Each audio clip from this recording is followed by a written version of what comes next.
Tapi kita sampai hari ini belum pakai ruangan yang aula itu ya? Oh iya, menurut panitia bilang bahwa mereka sempat menjanjikan nantilah siang-siang atau sore-sore gitu. Tapi sempat mendapat informasi itu ya Dari pengelola? dari pengelola, tunggu aja dan minta perizinannya diperkuat. Padahal sudah ada penguatan dari semua pihak ya, dari Polsek dan lain-lain itu. Tapi hari ini belum diizinkan juga, belum dibuka juga. Ya, dengar-dengar sih ada yang semacam menekan ya.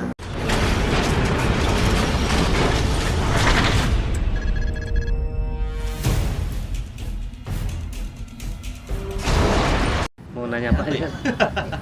Bang, gimana hari ini, ada perkembangan apa nih dari konsolidasi nasional kita?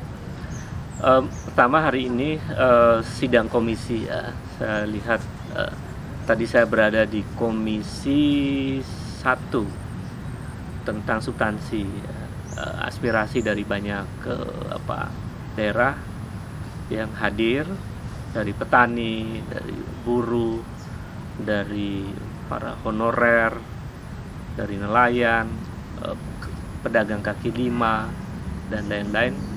Mereka menyampaikan aspirasinya, termasuk juga kelompok-kelompok profesional, aktivis 98 dan aktivis-aktivis senior yang lain menyampaikan banyak hal terkait dengan praktek korupsi yang merajalela, kemudian terkait dengan intervensi oligarki yang terlalu mengendalikan rezim, karena ya mereka menyampaikan contoh paling sederhana, misalnya pemerintah sudah membatalkan melarang ekspor batu bara misalnya sebelumnya, Pak. Melarang ekspor batu bara, hanya beberapa hari kemudian karena ditekan oleh oligarki, ekspor batu bara itu akhirnya dibolehkan lagi.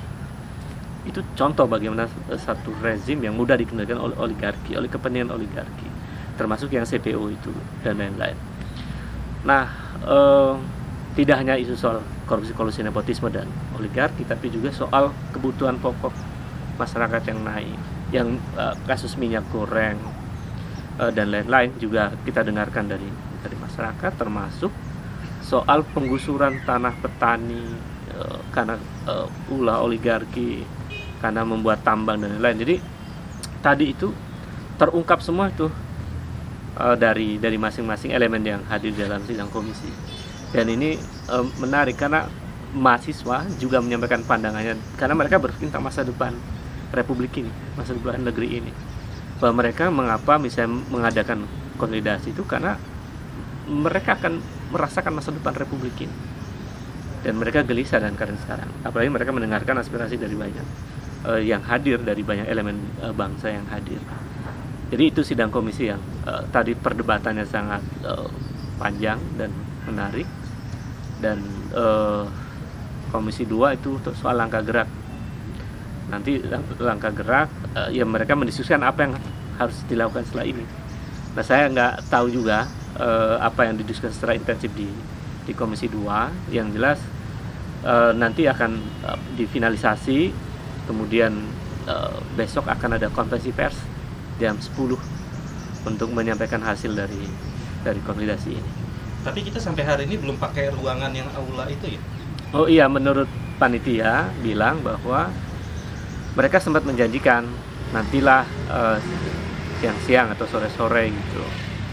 Tapi sempat mendapat informasi itu ya Dari pengelola? dari pengelola, tunggu aja dan minta perizinannya diperkuat. Padahal sudah ada penguatan dari semua pihak ya, dari Polsek dan lain-lain itu. Tapi hari ini belum diizinkan juga, belum dibuka juga. Ya, dengar-dengar sih ada yang semacam menekan ya, dari orang penting, jadi nggak bisa diungkapkan. Jadi akhirnya konsolidasi nasional tetap berjalan di pelataran, di halaman, di ruang-ruang, lorong-lorong kamar-kamar mereka di penginapan. Jadi kayak era Yunani kuno malah ya? Oh iya, di bawah pohon ya. Iya, betul. Gimana dari sisi seorang akademisi nih ya, Kang Ubed, melihat aspirasi masyarakat tadi, buruh, tani, mahasiswa dan sebagainya, itu kan suara nyata dari mereka ya? Iya. Jadi Kang Ubed menangkap, emang emang masyarakat sebenarnya sudah sepakat ya dengan aspirasi-aspirasi itu sebenarnya? Iya, masyarakat itu selama ini mereka mengerti dan memahami problem, dan dia menjadi korban dari problem ini. Kemiskinan itu kan ulah dari korupsi sebenarnya, diantaranya. Korupsi adalah salah satu faktor penting yang membuat kemiskinan terjadi. Kemudian mereka paham itu. Lalu tiba-tiba mereka tanahnya digusur untuk kepentingan tambang atas nama kepentingan nasional, padahal di belakang oligarki misalnya. Tapi mereka nggak bisa bersuara. Akhirnya datanglah mereka tadi sempat meragukan tuh, Mas. Sempat meragukan, ini apa benar mendengarkan suara kami? Itu yang dimaksud Wadas, Bang? Iya, ada Wadas, ada yang di Sulawesi, ada yang di ada juga korban efek tambang di Marunda dan lain-lain. Tapi begitu mereka berdiskusi dan sangat terbuka, sangat cair lah forumnya. Jadi karena nggak ada kepentingan kecuali forum ini mendengarkan apa yang dikeluhkan oleh masyarakat. Jadi guru-guru honorer itu merasa inilah rumah kami, konsolidasi ini adalah rumah kami untuk menyatakan sikap kami. Karena bukan hanya mereka, ada mahasiswa di situ. Jadi ini luar biasa tadi. Jadi artinya rakyat yang hadir, elemen-elemen itu menyatakan ini mewakili kepentingan kami dan kami. Terima kasih dengan adanya agenda-agenda ini. Jadi ini inisiatif mahasiswa yang menarik menurut saya, mengadakan konsolidasi nasional rakyat Indonesia dengan mahasiswa, pelajar juga ada, mengundang semua elemen masyarakat. Artinya menurut Kang Ubed ini bisa dianggap mewakili aspirasi dari rakyat-rakyat itu? Iya, tentu saja. Kan kalau pakai logika yang mungkin pendekatannya agak saintifik gitu misalnya, silakan saja survei. Dihitung. Apakah rakyat membenci korupsi? Saya yakin 100% membenci. Paling tidak hampir 100% membenci korupsi. Apakah rakyat memusuhi korupsi? Saya yakin mayoritas rakyat Indonesia akan memusuhi korupsi. Karena mereka marah, kok kami menderita kalian korupsi. Kan itu logika sederhananya. Padahal jadi, kita punya DPR ya Kang Ubed ya? Nah itu dia. Nah ketika kemudian mereka bersuara tapi nggak didengar, punya wakil rakyat di parlemen, di DPR, tapi DPR-nya cicing wae kan, DPR-nya tidak menurut saya tidak menggambarkan sebagai wakil rakyat untuk menyuarakan secara lebih lebih progresif dan semacam itu ya, lebih mendengarkan aspirasi rakyat. Ya, rakyat merasa tidak terwakili dan mereka datang di konsolidasi ini. Dan saya yakin di daerah juga mungkin akan punya rencana-rencana konsolidasi di daerah masing-masing. Ini mendengarkan aspirasi rakyat. Ini kenapa negara jadi kayak gini kan? Jadi saya kira itu. Kang Ubed, harapannya apa sih hasil konsolidasi ini akan didengar oleh siapa dan akan seperti apa tindak lanjutnya? Saya berharap karena konsolidasi ini basisnya akademis ya, ada data, ada riset, dan menjadi diskusi yang luar biasa di komisi-komisi, dan juga para akademisi datang juga. Itu harapan saya bahwa hasil dari konsolidasi nasional itu disampaikan kepada publik dengan dasar-dasar, dengan data-data dan argumen yang kuat untuk menyatakan kepada publik bahwa ini loh hasil konsolidasi. Yang saya sih mendengar tadi dari data-data di masyarakat ya, di petani itu memang ada semacam kegagalan dari rezim dalam menjalankan atau mengelola negara. Karena rezim lebih banyak berinteraksi dengan oligarki, kan itu. Tidak banyak berinteraksi dengan kepentingan rakyat banyak. Artinya mungkin hasil dari konsolidasi ini baru berupa kesadaran publik ya? Membangun kesadaran publik maksudnya? Menangkap kesadaran publik dan menyuarakan aspirasi publik. Dan pada titik itu saya kira kalau dalam studi-studi social movement itu kan, ketika kesadaran publik terbentuk pasti akan ada semacam konsolidasi intensif di antara publik, di antara rakyat untuk menyatakan sikap. Karena rakyat sudah terlalu sering dibohongin mungkin kan gitu. Itu kan saya kira bahasa yang bisa kita lihat di tengah-tengah masyarakat.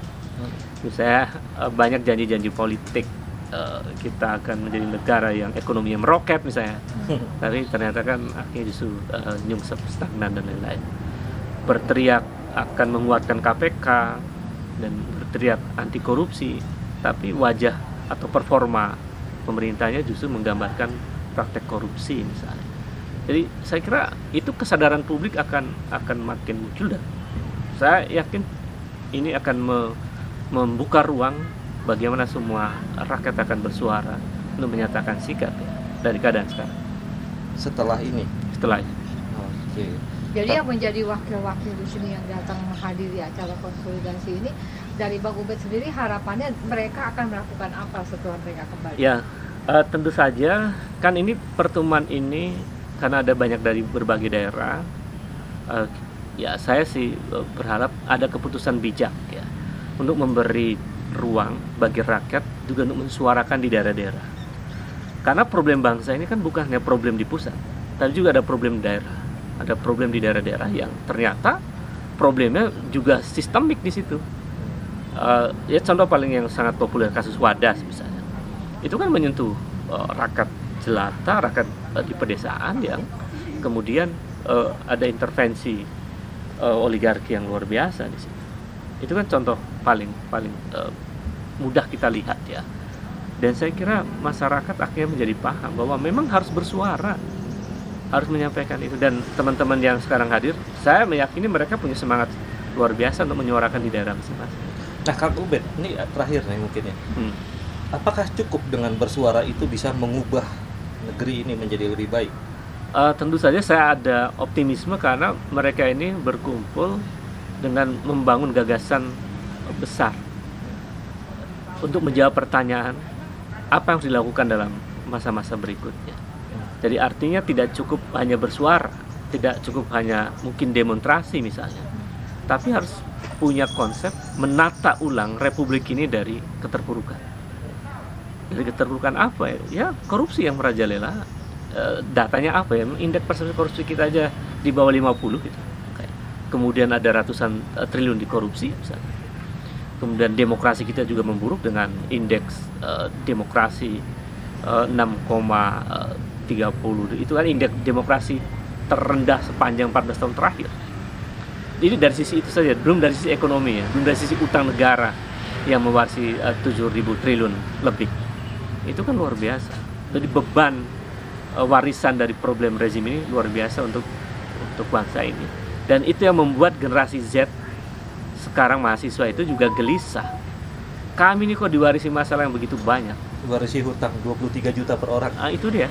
Itu kan persoalan yang sangat serius saya kira. Dari 7.000 triliun itu belum ditambah utang BUMN. Dan kalau dihitung dibagikan kepada seluruh rakyat Indonesia, satu orang bisa punya utang 23 juta. Bisa lebih. Sampai bayi itu. Jadi kan itu luar biasa. Jadi warisan-warisan masalah besar-besar ini itu yang akan bebannya dibebankan kepada generasi Z. Ya mereka wajar dong protes sejak 2019. Kami tuh ingin pemerintahan berjalan baik dan korupsi tidak terjadi. Maka mereka nolak revisi undang-undang korupsi itu.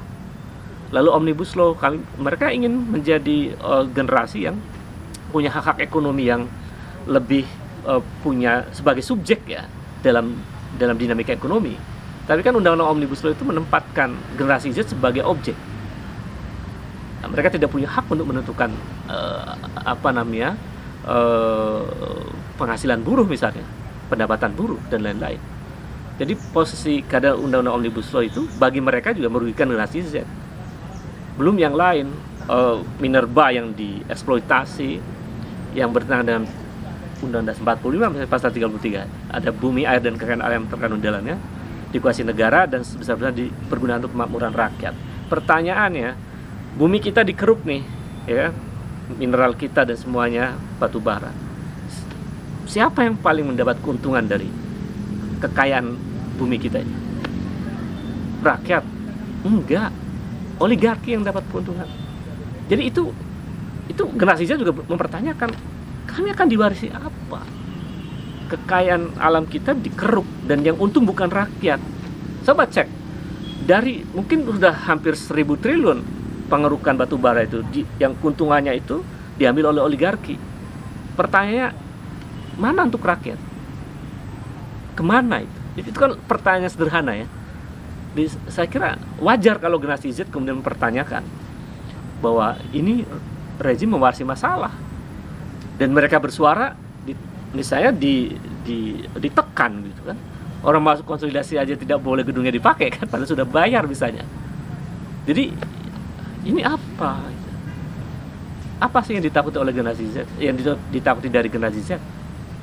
Nah, mereka punya hak untuk bersuara. Jadi saya kira mengapa kemudian mahasiswa generasi Z ini juga bersuara? Ya mereka juga terganggu masa depannya.